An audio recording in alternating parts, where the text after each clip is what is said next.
Bonjour mesdames, mesdemoiselles et messieurs, vous nous suivez de partout. Merci à vous tous qui nous faites confiance. Et voilà, nous sommes là à votre service. Et voilà, je suis Gomli Makola. Donc là, nous sommes dans la province d'Iloalaba, précisément au chef-lieu de Kolwezi. Et voilà, le cadre que nous retrouvons en ce moment, c'est l'Athénée de Kolwezi. Vous voyez, rien à dire. En tout cas, merci pour vous tous qui nous suivez. Déjà votre confiance, pour vous tous qui vous abonnez, nous vous demandons de vous abonner encore plus. Vous nous suivez de partout, merci pour ça. Et voilà, aujourd'hui nous parlons quand même des réalités des personnes non-voyantes de Kolwezi, de Lualaba et pourquoi pas aussi un peu de Lubumbashi. Pour en parler, il y a un jeune malvoyant qui est journaliste et d'ailleurs c'est un confrère. Il connaît bien, il maîtrise bien la situation des non-voyants et le vécu des non-voyants ici. Il s'agit de Caleb Mboum. Caleb, bonjour. Bonjour cher Gombi, bonjour Kinshasa, bonjour la terre. Sinon on dit Djambo. Ah, Djambo. Merci de nous recevoir chez vous en tout cas. Merci et surtout que c'est la première fois pour vous. Je suis très content que vous soyez dans le collège. Et voilà, merci à la grande équipe qui nous accompagne matin, midi, soir. Merci à King Sabiti. Et merci Caleb. Aujourd'hui, nous parlons quand même des réalités des personnes non-voyantes ici. Aujourd'hui, s'il faut caricaturer la personne non-voyante de Lualaba, qu'est-ce qu'on dirait d'elle? Merci beaucoup. Comme vous l'avez dit, je le dis encore pour une petite meilleure audition à tous les téléspectateurs. Moi, je suis malvoyant. La réalité des personnes vivant avec déficience visuelle de cette province, elle est un peu superflu jusque-là, mais avec le peu que nous trouvons par la lumière qui est la science, nous essayons de faire le meilleur. Donc j'espère que tout à l'heure, nous allons essayer de découvrir plus sur les personnes vivant avec des déficiences visuelles, parce que nous savons tous que il y a un jargon qui dit pas des vues, pas des vies. Mais nous luttons tous contre ça, parce que dans notre monde, cela n'existe pas.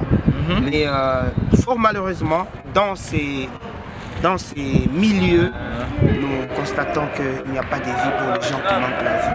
Voilà, d'une manière ou d'une autre. Mais nous disons, la perte de vue n'est pas synonyme à la perte de vie. Voilà, la vie est encore là et la vie continue. Et surtout. Voilà. Caleb Mboum, parlons un peu de toi, parce que toi tu es un exemple pour nous. Tu es un grand témoignage pour beaucoup de non-voyants, soit malvoyants, de ce coin du pays. Comment êtes-vous arrivé là aujourd'hui? On doit encore le rappeler que vous êtes journaliste. Parlez-nous un peu de votre parcours. C'était comment? Tu es né déjà malvoyant? C'est venu avec le temps, bien c'était comment? Caleb Mboum, c'est toute une thématique, c'est un grand livre, mais j'aimerais que d'une manière très intellectuelle, l'histoire soit simplifiée ou synthétisée ou quoi. Je suis né ici à Kolwezi le 25 décembre de certaines années. J'ai perdu la vue le jour à de 6 Noël. ans. Bien sûr. Noël, t'as appelé Noël? Bien sûr. Dommage, malheureusement. J'ai perdu la vue à l'âge de 6 ans dû à un accident dans l'intoxication de produits pharmaceutiques. C'est-à-dire, on a pu me donner des produits qui ne pouvaient pas marcher avec mon sang.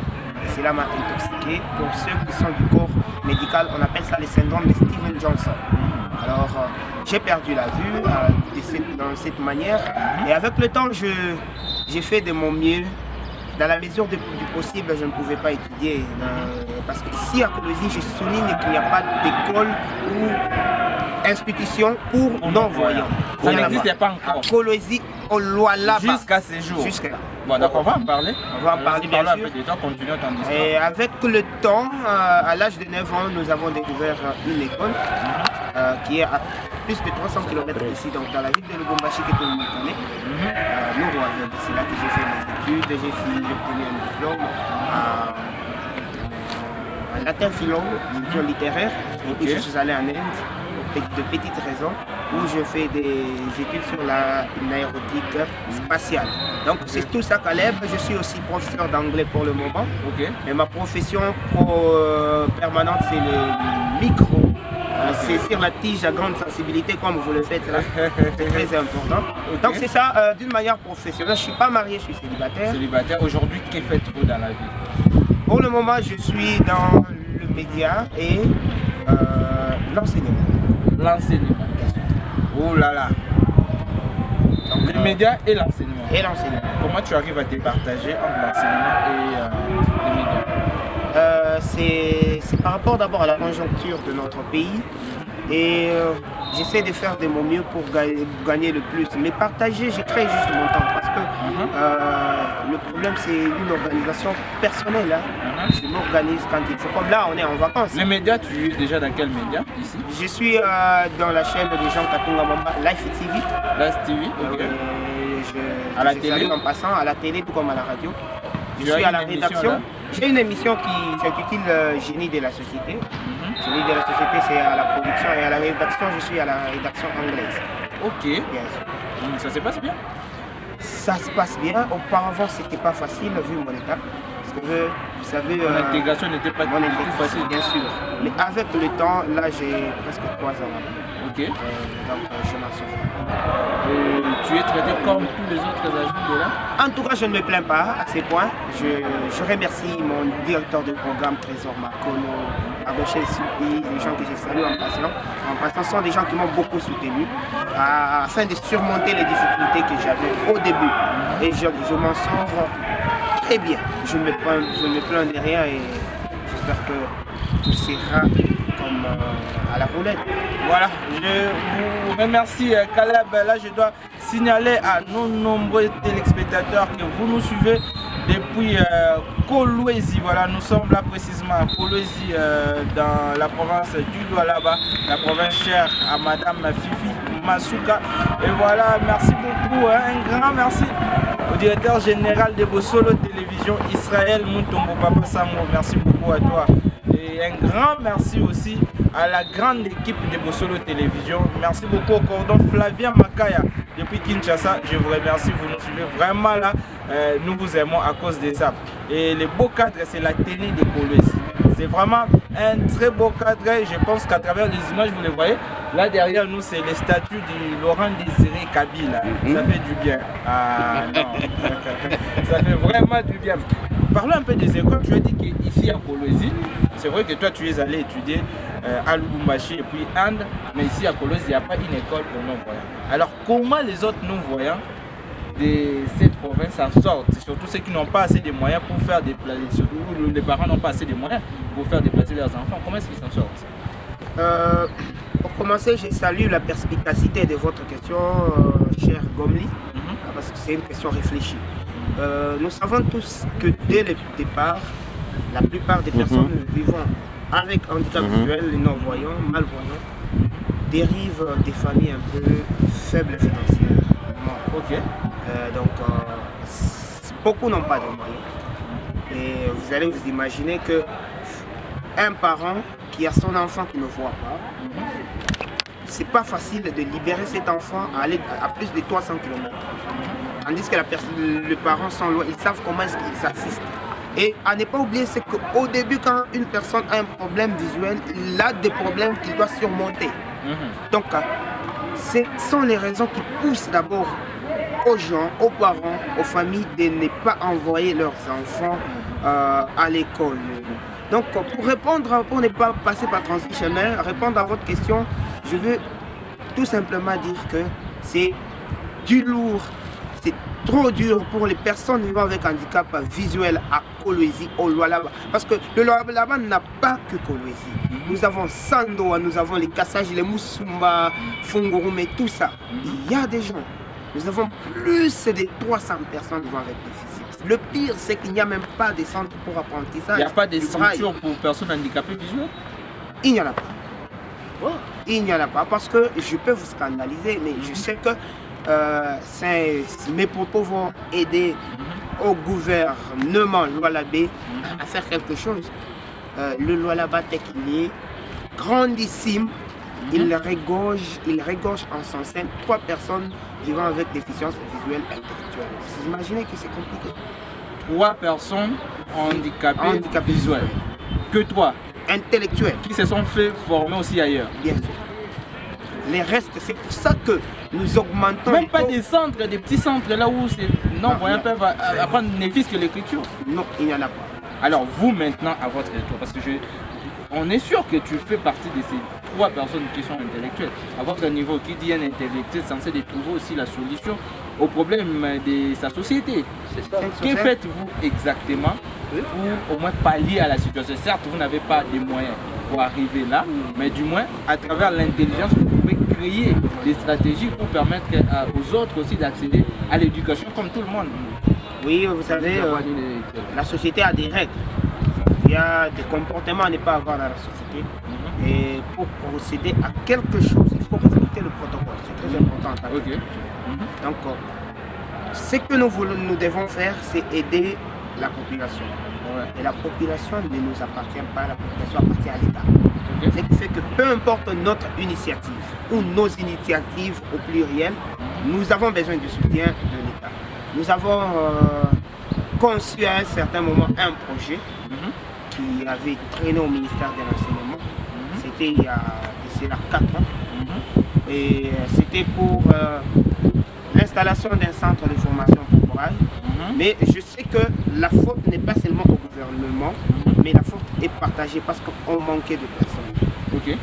Mais à un certain moment, depuis un moment, nous sommes déjà complets.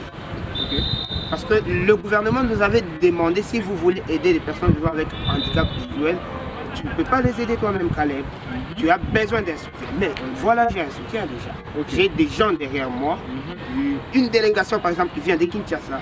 Il y a des gens avec qui nous pouvons faire un bon travail. Donc, en tant qu'intellectuel de notre part, un projet est déjà bien écrit. Il y a déjà un projet qui n'attend que le financement. Donc, le financement peut venir du gouvernement ou soit d'autres bailleurs de fonds. Bien sûr, des partenaires qui peuvent nous soutenir d'une manière ou d'une autre. Exactement, dans des termes clairs, parce que peut-être à travers cette émission, il y a des gens aussi qui soutiennent des initiatives pareilles dans les différentes provinces, qui peuvent vous suivre et qui maintenant peuvent aussi avoir des précisions.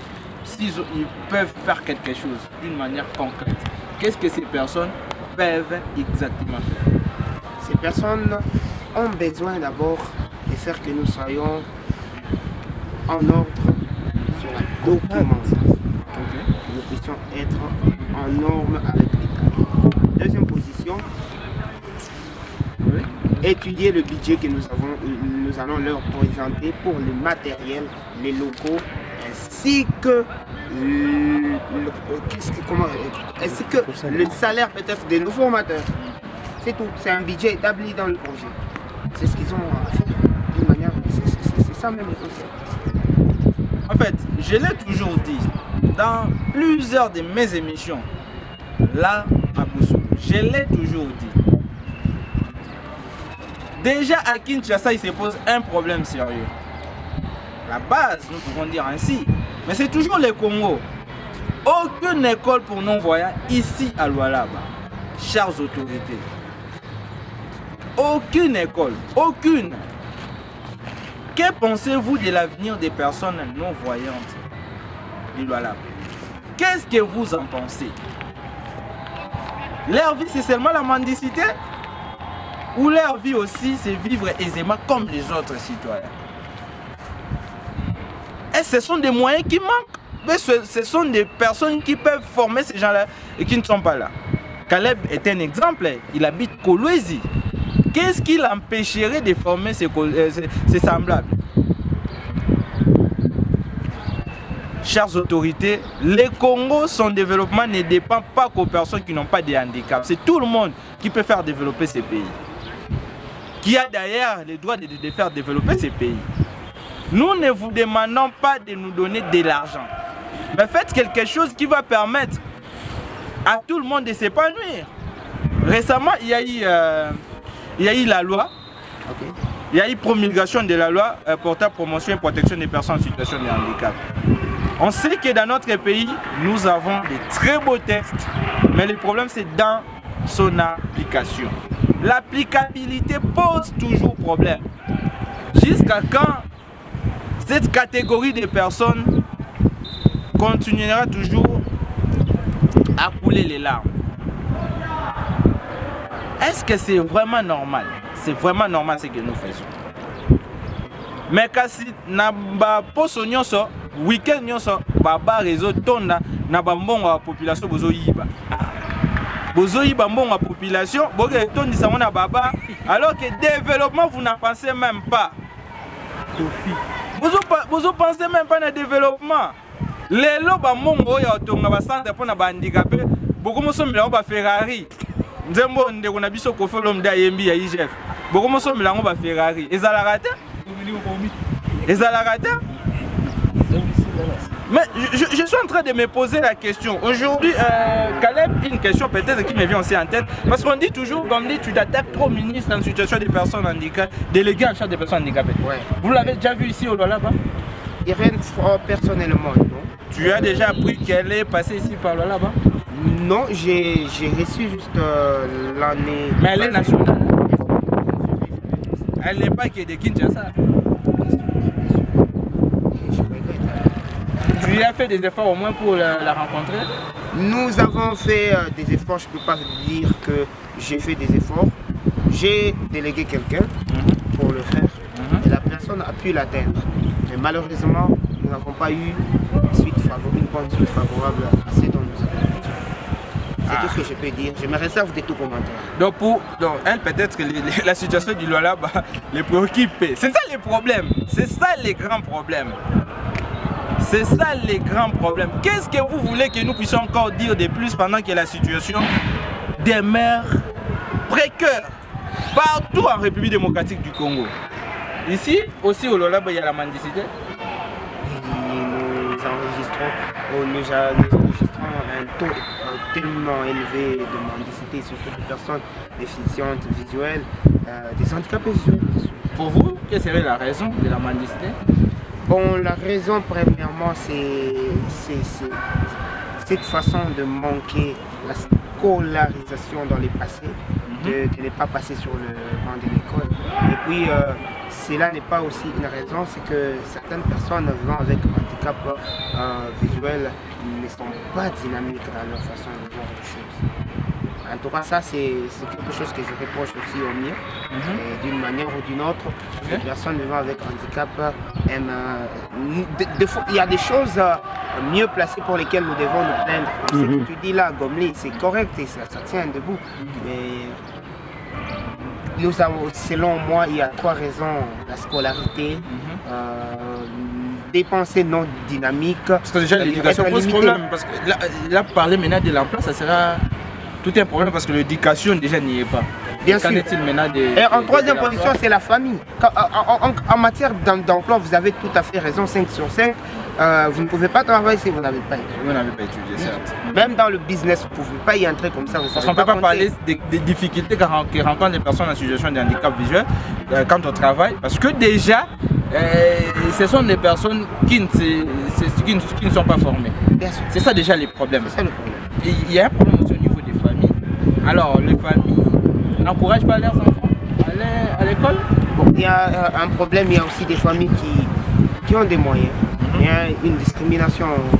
Quand toi, tu ne donnes pas des efforts, la famille pense qu'elle va dépenser pour rien son argent. Mais peut-être que parce que cela est aussi dû au manque des infrastructures scolaires pour cette catégorie de personnes. Non, c'est pas tellement ça la raison. C'est aussi une bonne raison. C'est 2 raisons parce que nous devons voir le côté fort et le côté faible. C'est très important. Mais la principale raison, c'est que les non-voyants, malvoyants sont un peu discriminés dans leur famille. Parce qu'on préfère beaucoup plus privilégier des personnes qui peuvent voir. Parce que les parents en Afrique ont une conception de dire quand un enfant étudie, j'investis pour qu'il me garde aussi les choses. Alors un non-voyant, que peut-il faire?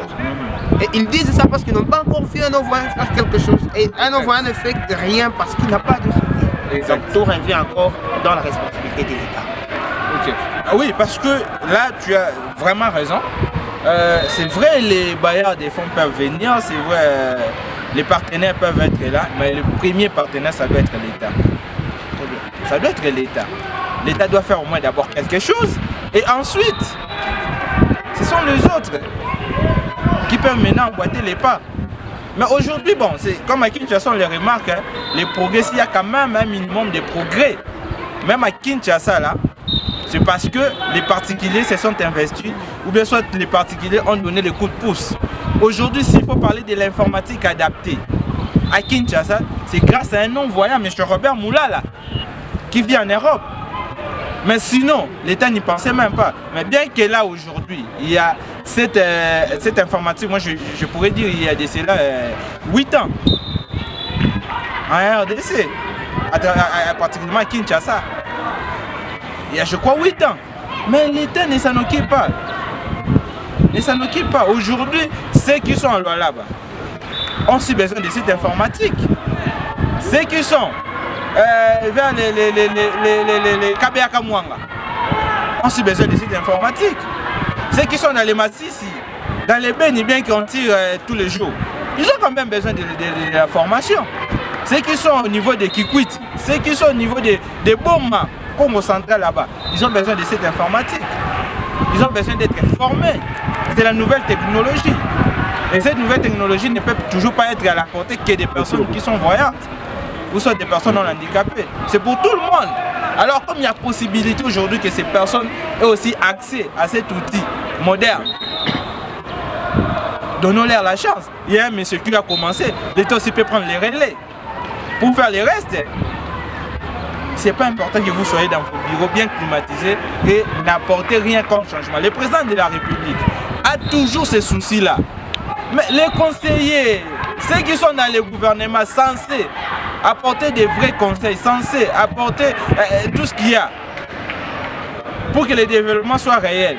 Qu'est-ce que vous faites exactement? Autrefois, je disais, je vais commencer à citer vos noms à la télé. Vous ne faites rien, vous ne faites rien. Le bilan est négatif, largement négatif. Bientôt là, ça sera les remaniements. Vous verrez si vous aurez encore vos postes. Calais, petit à petit, nous sommes en train déjà de chuter. Mais avant de chuter, tu as été à Lubumbashi. S'il faudrait comparer Lubumbashi au Kolwezi, ou soit là-bas, qu'est-ce que nous pourrons dire? Du point de vue économique, l'urbanisme. Toujours par rapport au vécu des personnes non-voyantes. Bien sûr, 5 sur 5. Je dirais que Lubumbashi a une longueur d'avance. Parce que là, il y a cette institution. Parce que vous avez touché un point très important, l'informatique. Moi, je suis la seule personne non-voyante de Kolwezi qui manipule au moins l'ordinateur. Manipule quand même l'ordinateur. Vous voyez un peu, c'est grave. Donc, à Lubumbashi, les non-voyants, la mobilité est un peu facile. Ils peuvent se promener seuls avec leur canne et la circulation routière, la police routière sait comment maîtriser ces cas. Mais ici, c'est encore méconnu. Il n'y a pas de démarche, il n'y a pas de soutien. L'autre fois, l'année passée, c'était le 15, nous avons fait une lettre au ministère des Affaires sociales pour que nous puissions quand même être soutenus pour une marche, parce qu'il y a beaucoup de non-voyants ici. Et cela est essentiel. Donc nous constatons avec amertume une certaine marginalisation du côté de Kolwezi. À Lubumbashi, moi j'étais élève là-bas.